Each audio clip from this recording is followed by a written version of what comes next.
Welcome to The Explainer. Today, we're digging into the story of a farmer named Kishore. And it's a fascinating story because on the surface, it's all about prosperity and success, but it's also about the silent, almost invisible costs that can come with it.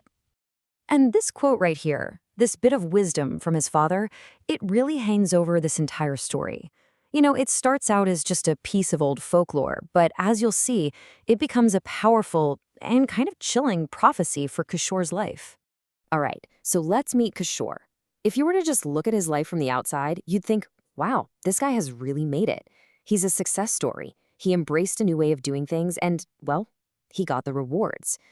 But deep down, something just feels off. And that transformation, it starts with the most basic thing imaginable, his home.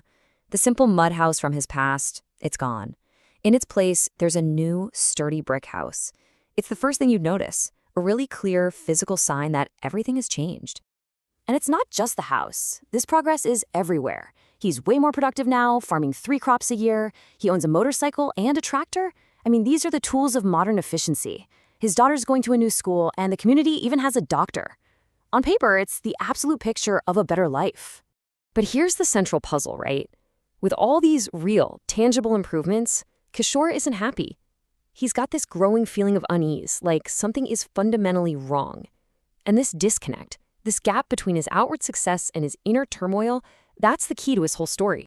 So to really get why he feels this way, we have to look at the land itself. We have to see how it's changed, because along with that change, the very things a farmer worries about have completely shifted. And this is the silent cost of all that new efficiency. The natural world he grew up with is just vanishing. The pond he used to fish in is empty. The wells run dry. The soil itself feels hard, lifeless, no earthworms. And then, the most ominous sign of all, the birds are gone. This completely changes his anxieties. Think about it. He used to worry about natural things, rain, pests, the stuff farmers have always worried about for centuries. But now, his worries are totally different. They're unnatural. They're man-made problems, like foul irrigation water and soil that feels dead and sterile. So what's causing all this? It's the system he's a part of now, contract farming. He's not really an independent farmer anymore.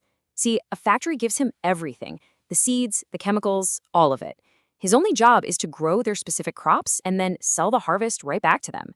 It's become a totally mechanical process. And a system like that, well, it starts to get at something much deeper.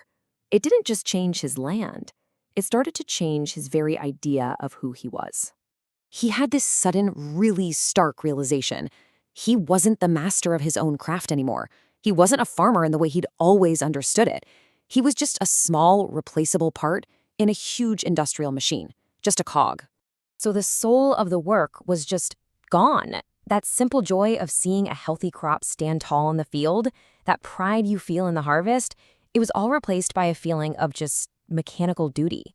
He was just performing tasks he was told to do. And this led him to ask himself a really devastating question. Okay, yes, he was richer in money, in possessions, but the trade-off was his happiness. Was that price actually worth paying? And once you start down that path, the questions just get deeper. He started to question the morality of it all. Was this way of farming right? Was he a caretaker of the land anymore? Or was he now part of its destruction? Which all leads to the ultimate crisis of his identity. If he's no longer taking care of the soil, the water, that whole ecosystem, could he even really call himself a farmer?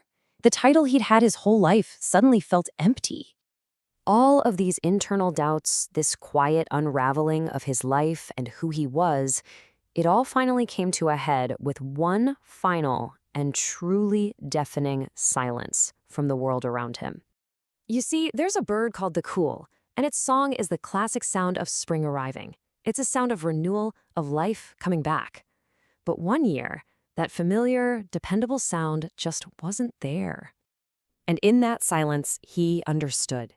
His father's warning from all those years ago had finally, literally, come true. The last bird was gone. Nothing good was happening. The silent harvest was finally complete. Kishore's story is such a powerful parable for our time, isn't it? It forces us to look past the easy measurements of success and ask a much harder question. What is the true price of progress? What are the quiet, irreplaceable things we might be losing? And what birds have stopped singing in our own lives?